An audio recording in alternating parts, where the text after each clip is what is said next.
साथ संगत जी, प्यार से बोलना। ध्यान निरंकार जी। गुरुदेव हरदेव पार्ट 1। सतगुरुदेव हरदेव नीलोखेड़ी पधारे। यहाँ नए भवन में प्रवेश करने के उत्सव का आयोजन किया गया था। यहाँ भी भरपूर उत्साह का माहौल देखने को मिला। यहाँ सतगुरुदेव ने फरमाया, हमें जो ज्ञान की रोशनी मिली है, इसे अपने तक ही सीमित नहीं रखना, बल्कि इससे सबको राह दिखानी है और सभी के सुखों की कामना करनी है। यह भवन भी उसी ईंट सीमेंट के बने हुए हैं जिनसे दूसरी बिल्डिंगें। इसकी महत्ता इसीलिए है कि यहाँ बैठकर महात्मा महापुरुष शुद्ध और शुभ भावों का प्रगटाव करते हैं, जिससे एक मानव, एक इंसान सही इंसान बन पाता है। ये स्थान सबके लिए है। यहाँ से सच की आवाज़ ही उठनी चाहिए।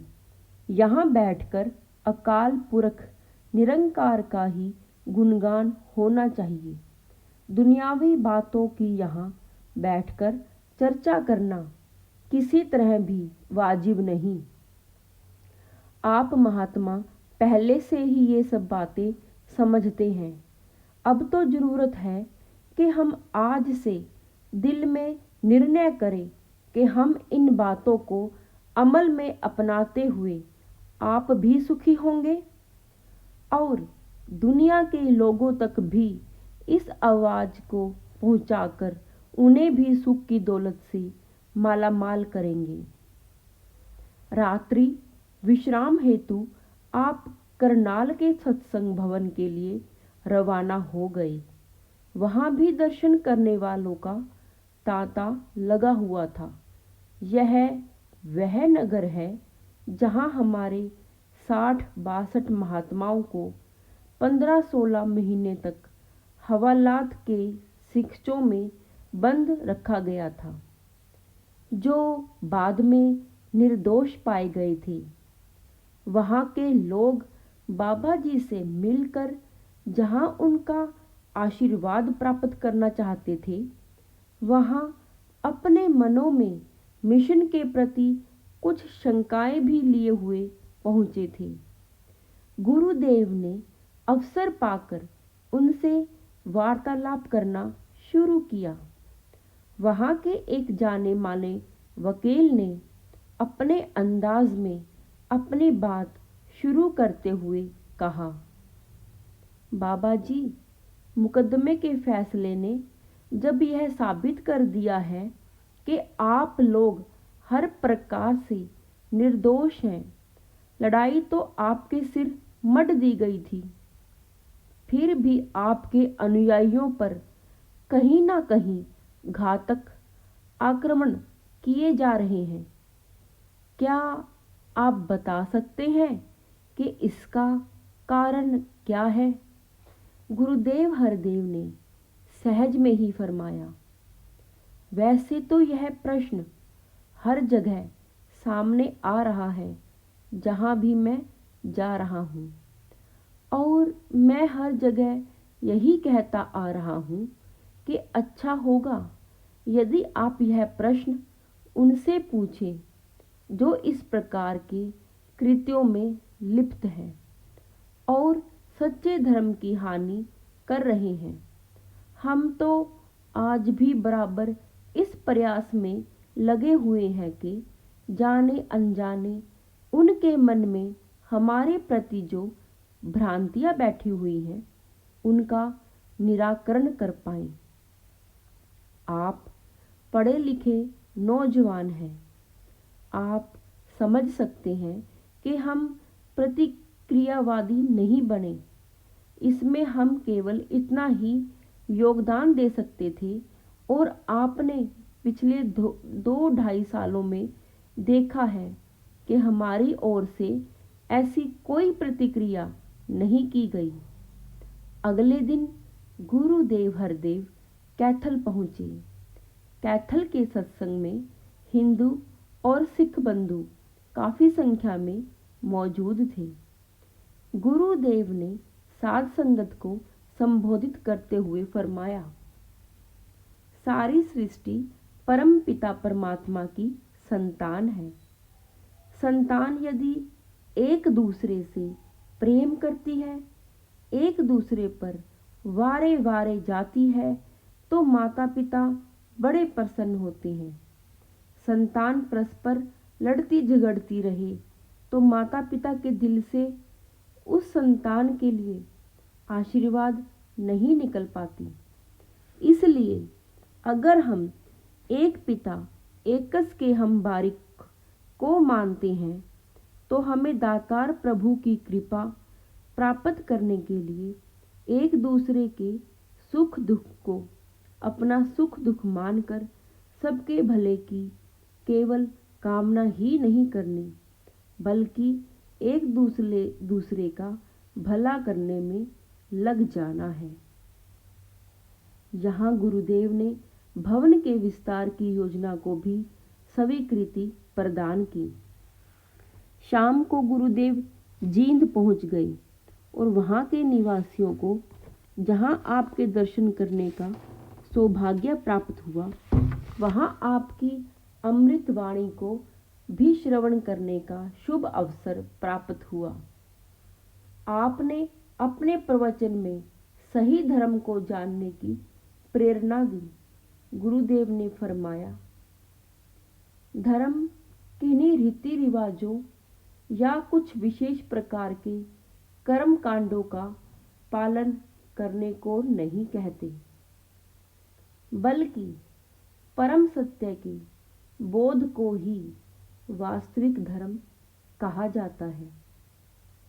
परमात्मा या परम सत्य निर्लेप है, निर्वैर है, एक रस है, शांत है। हमें यदि सच्चे धार्मिक बनना है तो हमें इन ईश्वरीय गुणों को अपने दैनिक जीवन में सक्रिय रूप प्रदान करना होगा।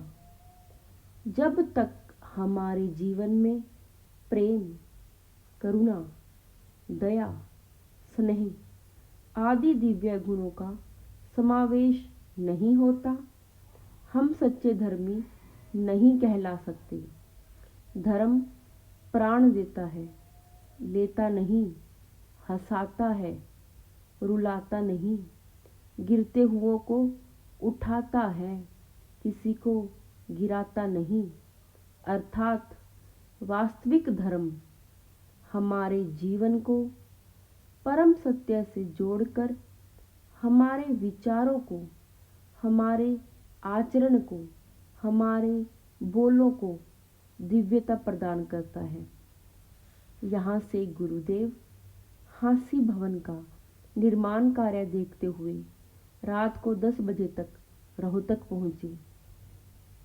रात को निरंकारी परिवार के कुछ सदस्य भोजन व विश्राम स्थल पर उपस्थित थे।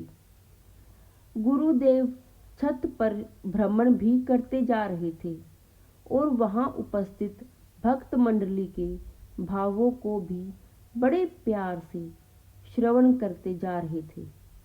उस रात हमारे अपने एक महात्मा श्री नागपाल जी, जो न्यायपालिका की सेवा में उच्च पद पर नियुक्त थे और रोहतक के समाज में अपना एक विशेष स्थान रखते थे, गुरुदेव से निवेदन करने लगे, बाबा जी, गृहस्थ में रहकर भक्ति करना बड़ा मुश्किल है।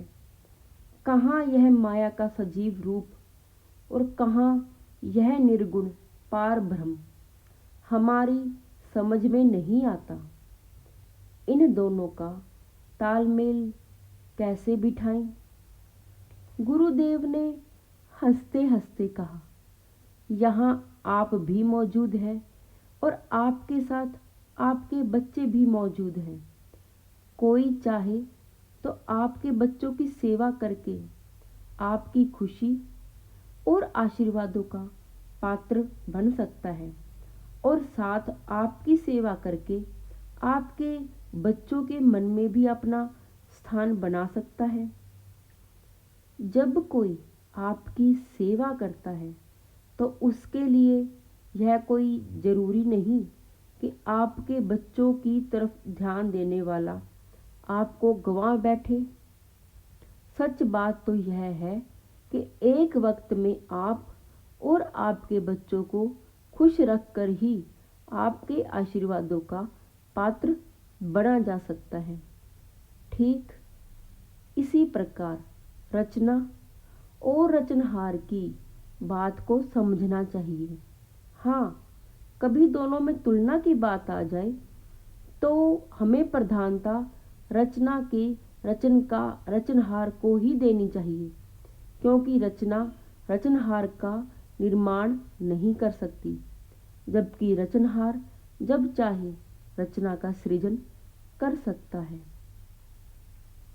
दूसरे दिन अर्थात 2 सितंबर 1982 की प्रातः 9 से 11 बजे तक सत्संग संपन्न हुआ। सत्संग का आयोजन वहां के संत निरंकारी सत्संग भवन में किया गया था। निरंकारी भक्तों को संबोधित करते हुए गुरुदेव ने फरमाया, आप यहाँ लगभग सभी ज्ञानवान महापुरुष सत्संग का आनंद ले रहे हैं।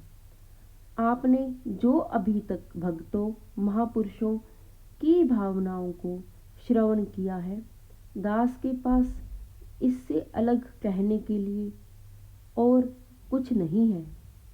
दास इन भावनाओं की कद्र करता है और चाहता है कि ये भावनाएं दुनिया भर में फैलें ताकि दुनिया सुख की सांस ले सके।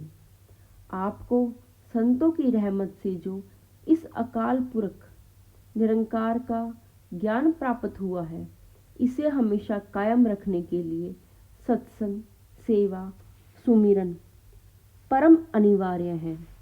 सत्संग का अर्थ है सत्य का संग करना। सत्य परमात्मा है। परमात्मा से अक्षण अक्षण पल पल लिव लगाए रखना ही सत्संग का असली भाव है। परंतु इस तरह की लिव केवल सत्पुरुषों की संगति से ही उपलब्ध होती है। सत्पुरुष जो दिन रात नाम के नशे में चूर रहते हैं, उनकी संगति हमें भी नाम के रंग में रंग देती है। इसलिए संतों महापुरुषों का संग करना ही सत्संग का मूल मंतव्य है। इन महापुरुषों की सेवा करके ही हम निरंकार दातार की सेवा कर सकते हैं। निरंकार प्रभु का अपना कोई आकार नहीं और ना ही निरंकार प्रभु को किसी चीज की जरूरत है। निरंकार की सीधी सेवा का कोई उपाय नहीं। इसलिए रब्बी महापुरुषों का कथन है कि सत्पुरुषों की सेवा करके हम प्रभु की सेवा के फर्ज का निर्वाह कर सकते हैं। जब हम इस निरंकार के एहसास में जीते हैं, यही हमारा सुमिरन बन जाता है।